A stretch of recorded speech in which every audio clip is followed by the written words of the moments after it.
नमस्कार दोस्तों, कैसे हैं आप सभी। उम्मीद करते हैं आप सभी लोग अच्छे होंगे और आपकी फैमिली भी अच्छी होगी। उत्तर प्रदेश के प्रयागराज में महाकुंभ के दौरान भगदड़ मचता है और कई लोगों का मृत्यु हो जाता है। हालांकि शुरुआती दौर में जब यह खबर आई थी तो सोशल मीडिया के माध्यम से, तो हालांकि वहां की जो प्रशासन थी वो पूरा उस पर निगरानी रख रही थी और वो पूरा प्रयास कर रही थी ताकि लोग कम से कम जान सके और अव्यवस्था कम फैले। लेकिन जब ये सोशल मीडिया के माध्यम से लोगों के पास ये बात पहुंचता है तब इसका जो है जांच पड़ताल होना शुरू हो जाता है और कई मीडिया कर्मी जो कि वहां घटना स्थल पर भी जाते हैं और इसके जांच पड़ताल में जुट जाते हैं। उसी जांच पड़ताल के दौरान एक पत्रकार है जिसका नाम है सृष्टि मिश्रा। वो जो है जब इस घटना को जांच पड़ताल करने पहुंचती है तो उनको एक सनसनीखेज वाला बात पता चलता है। जब वो मोतीलाल नेहरू मेडिकल कॉलेज में जाती हैं तो जब इनका आई कार्ड प्रशासन के द्वारा देखा जाता है तो प्रशासन इनको अंदर जाने से रोक देता है और प्रशासन कहता है कि आप अंदर नहीं जा सकते हैं। लेकिन जिनके परिवारजन यानी मोतीलाल नेहरू मेडिकल कॉलेज में भर्ती थे या जिनका सब वहां पर रखा हुआ था, उनके परिवार वाले कुछ बाहर जो थे यानी ग्रुप में बातें कर रहे थे और वो अंदर की ओर जा रहे थे और उन्हीं के साथ किसी प्रकार से सृष्टि मिश्रा अंदर जाती है और 3 कमरा जहां पर कि सब रखा गया था उसको देख करके यानी सृष्टि मिश्रा दंग रह जाती है और लाश गिनती है। लेकिन जैसे ही वो जो है जहां पर लाश को पैक किया जा रहा था यानी सब जो बॉक्स था उस बॉक्स में नंबर था यानी कुछ लिखा हुआ, उसमें लगभग 30 या 35 ये नंबर देखती है। तब इसको अंदाजा लग जाता है कि हो न हो यानी 35 से 40 व्यक्तियों के आसपास का मृत्यु हुआ होगा। लेकिन शुरुआत में चूंकि हम आपको पहले ही बताए हैं कि प्रशासन कुछ बताने से बच रही थी क्योंकि सीनियर ऑफिसर का दबाव था ताकि अव्यवस्था ना फैले। लेकिन अब जो है सरकार के द्वारा भी, प्रशासन के द्वारा भी ऑफिशियली ये बताया गया है कि इस घटना के दौरान 30 लोगों का मौत हो चुका है और जिसमें 90 लोग अभी जो है घायल चल रहे हैं। हालांकि मौत की संख्या और बढ़ भी सकती है क्योंकि कुछ लोगों का कंडीशन और क्रिटिकल भी है।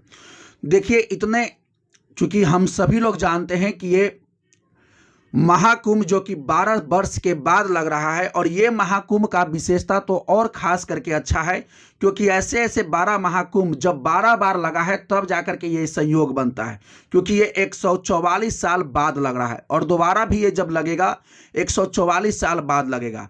तो 2025 का महाकुंभ काफ़ी रूप से यानी अच्छा माना गया है और अच्छा था भी। और जब इसका शुरुआत में जब इसकी तैयारी चल रही थी, इसकी व्यवस्था की जा रही थी, तो सोशल मीडिया हो, फेसबुक हो, चाहे जितने भी माध्यम हो सकते थे उन सभी माध्यमों से यानी इसका खूब प्रचार प्रसार किया गया ताकि हर गांव, हर देश के पास ये मैसेज पहुंचे कि उत्तर प्रदेश में एक महाकुंभ का आयोजन हो रहा है। और ये बात साबित भी हुआ कि लोग इसको जान पाएं और इसमें करोड़ों लोग, करोड़ों श्रद्धालु इसमें पहुंचे। हालांकि शुरुआती दौर से प्रशासन और सरकार ऐसी व्यवस्था की थी ताकि कोई भी ऐसा दुखद घटना या कोई अव्यवस्था न फैले। लेकिन इसके बावजूद यानी मौनी अमावस्या के पर्व पर अमृत स्नान के दृष्टि से जब बहुत सारे लोग एक जो है रो में जा रहे थे, उसी समय वो बैरिकेड टूटता है और अफरा तफरी मच जाता है और लोग इधर उधर भागना शुरू कर देते हैं। और जैसे ही लोग इधर उधर भागना शुरू करते हैं, चूंकि रात का समय लगभग 1 बजे के आसपास था और भगदड़ इतना तेज होता है कि लोग समझ ही नहीं पा रहे थे कि आखिर किस कारण से और कहाँ भागें। और उसी में जो लोग अपने परिवार के साथ गए थे, जो लोग गिर गए, वो लगातार उन पर चढ़कर यानी भीड़ पास हो रही थी और उसी में दबने से कई लोगों का मृत्यु हो जाता है। हालांकि इसमें बहुत सारे लोग जो अपने परिवार के साथ गए थे उन्होंने बहुत सारे अपने परिवारजनों को खोया है और उन्हीं के जवानी कुछ आपको बात बताते हैं।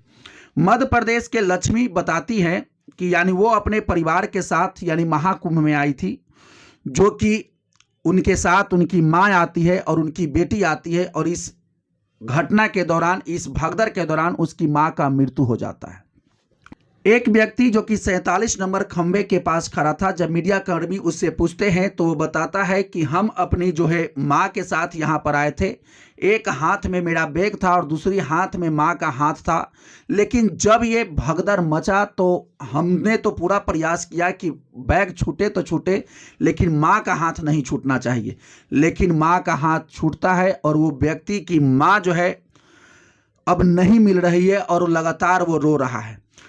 और ऐसे कई लोग हैं जो कि अपने परिवार के साथ, अपने ग्रुप के साथ इसमें आए थे और उसमें से बहुत लोगों का अपना साथी अब नहीं मिल रहे हैं। कि ये घटना जो घटा है काफ़ी दुखद है। हालांकि अब प्रशासन उस पर कंट्रोल कर ली है, सरकार भी पूरा इसमें नियंत्रण में है, केंद्र सरकार भी लगातार इस पर ध्यान बनाए हुए है। ये महाकुंभ जो 13 जनवरी 2025 से 26 फरवरी 2025 तक चलेगी, इसकी व्यवस्था को देख करके सरकार हालांकि बहुत अच्छी व्यवस्था की थी, इसके बावजूद यानी ऐसी घटना घटा है। जब ये पता करने का प्रयास किया गया तो बहुत सारे अखबार ने भी ये बात छापा है कि यानी ये भगदड़ का मेन कारण क्या था। तो पहला कारण में ये बताया गया है कि अमृत स्नान की वजह से बहुत सारे ऐसे पुल बंद थे और इस वजह से जो कतार में लोग जा रहे थे अचानक बैरिकेड टूटता है और अफरा तफरी मचता है और लोग जो है इधर उधर भागने लगते हैं, जिसके वजह से बहुत सारे लोग दब जाते हैं और इनकी मृत्यु हो जाती है। दूसरा कारण ये भी बताया गया कि यानी जो जाने वाला रो था और उसी में यानी रिटर्निंग का भी वो व्यवस्था था, यानी एक ही रो से जाना था और एक ही रो से आने की व्यवस्था था। और जब ये अफरा तफरी मचता है तो लोगों को समझ में नहीं आता है कि किस डायरेक्शन में जाना है और इस वजह से ये इतना बड़ा घटना जो है घटता है। 44 घाटों पर लगभग डेली जो है 8 से 10 करोड़ लोगों जो है डुबकी लगा रहे हैं। इतनी बड़ी तादाद में लोग श्रद्धालु वहां पर जुट रहे हैं। सरकार और वहां की प्रशासन ये लगातार व्यवस्था बनाए रखने की कोशिश कर रही है और ये प्रयास में है कि ऐसी कोई चूक और भूल न हो, ताकि जो है ऐसी कोई दोबारा जो है व्यवस्था खराब हो। और इसी के चलते वहां कुंभ में आने वाले जितने भी रास्ते थे उन सभी पर बैरिकेड लगा करके अभी तत्काल रोका गया है।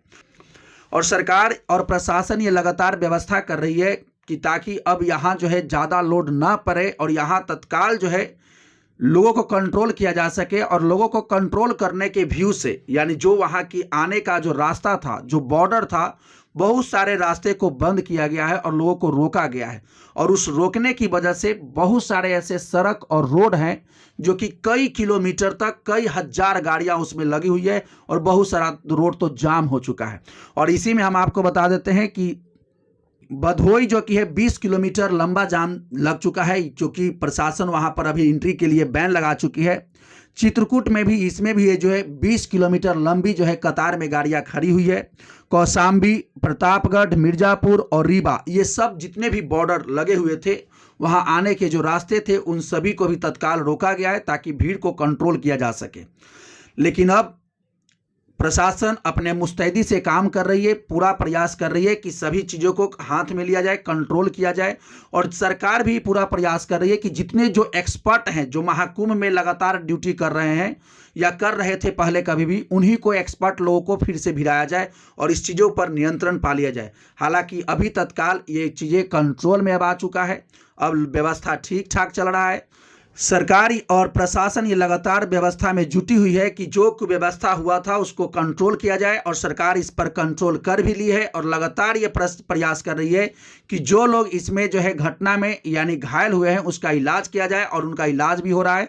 और जो लोग यानी जिनका मृत्यु हो चुका है उनके परिवारजनों को बॉडी सौंपने का भी कोशिश किया जा रहा है। तो चलिए, यही पूरा घटना था। जो है जितने भी लोग जो वहाँ जाना चाहते हैं, पहली बात कि जब आप जाएं तो अपनी सुरक्षा की गारंटी स्वयं लें।